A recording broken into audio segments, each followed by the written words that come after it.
Matt Jasa here. Today I'll be talking about cutting down your rods and tubes, getting prepped for the day ahead. So I'll start off with the scoring tool. It's best to wet it down with a little bit of water. And then you make a little score mark by either sawing into the glass or just holding it underneath the tool and rotating the tube. And then pushing a little bit of water into that scratch should help the process. It'll help give you a cleaner break. You just want to hold that score mark away from you, give it a little bend, and it'll snap. And there's other tools you can use, like this tile nipper. I used it in both of my glass chain videos. It will really speed up the process. And now this is dichromatic or dichroic glass. They call it dichro for short. It's specially coated to reflect two separate colors. It kind of reminds me of a hologram picture.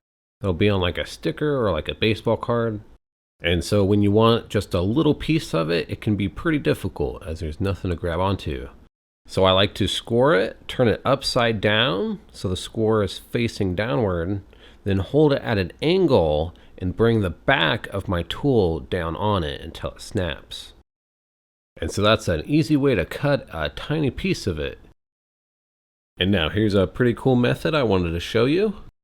The glass undergoes expansion and compression during the heating and cooling process. So this is a good demonstration of the power of those forces.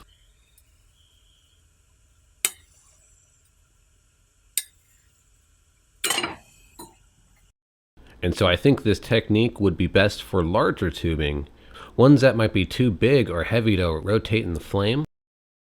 So you want to score your mark, push a little water into it, bring your molten glass down onto the edge of the score, and let the glass do the rest.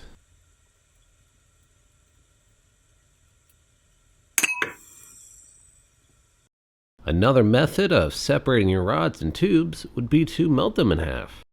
So I have a 26mm heavy wall tube, and at this size I prefer to flame cut them instead of using the scoring tool. As you rotate it, you'll notice it will begin to lose stability. Both hands will have to balance both ends at the same time.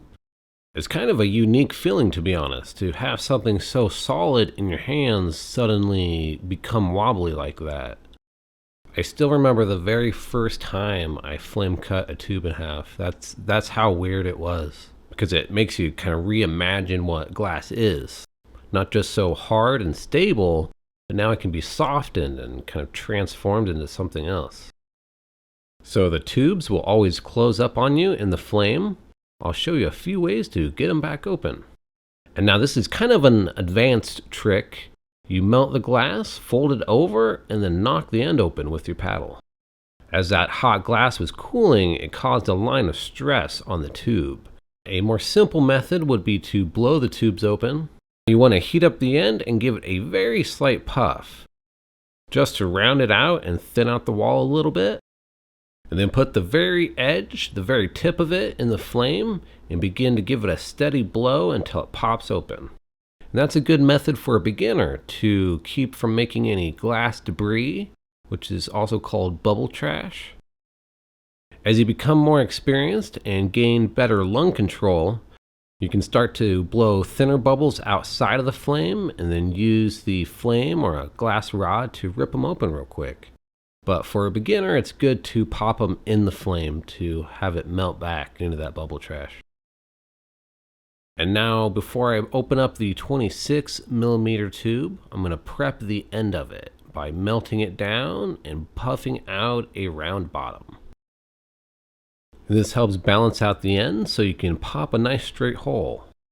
I'll let it cool for a moment before I remove a little bit of glass and then pop my hole. It's good to rotate the tube a little bit while you pull the glass out. That way it pulls out from the center. I'll put the end of it in the flame, rotate it back and forth a little bit, and puff out the hole. You might be able to see the little bit of bubble trash there that's heading up to the ventilation system. You can turn your flame up a little bit larger to help catch that bubble trash when you're popping your holes, but mainly that's why the ventilation's there, to keep you safe. And the last step would be to flare it open. That'll help keep it from closing down during the attachment process. And now that I've prepped the large tube, it's time to prep the small one, the blow tube. Before we can use it, we have to fire polish the ends. The edge on the end is a little bit sharp from the cutting process, enough to cut your lip. And so just a quick heat like that will melt back that sharp edge, making it safe for you to blow into. Finally, if you are cutting glass, it is a good idea to wash your hands afterwards, as the process does create a lot of glass dust, which you wouldn't want to inhale or ingest later. That's going to wrap it up for this episode on cutting down your glass. If you have any questions, go ahead and drop them down in the comment section, and make sure to subscribe. Thank you for watching, and stay melty.